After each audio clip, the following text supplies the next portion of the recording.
Il pesto di rucola è un condimento delizioso, si realizza in meno di 5 minuti, di facile esecuzione e gusto squisito.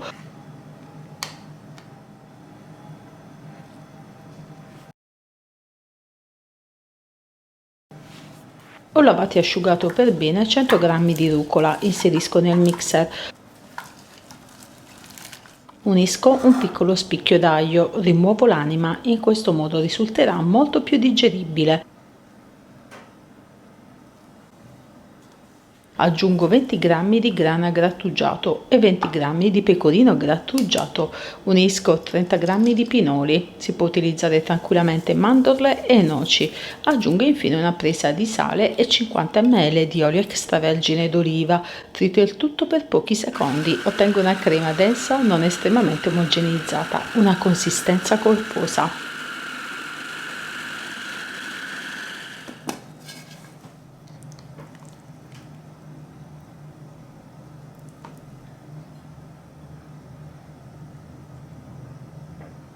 Ed ecco pronto, miei carissimi amici, il pesto di rucola, una ricetta che propongo sempre in ogni estate, è talmente semplice e perfetto da preparare in anticipo, ideale per condire la pasta, per bruschette e crostoni, per accompagnare carne, pesce, uova e formaggi. Si conserva in frigo per una settimana oppure in freezer per tutto l'anno.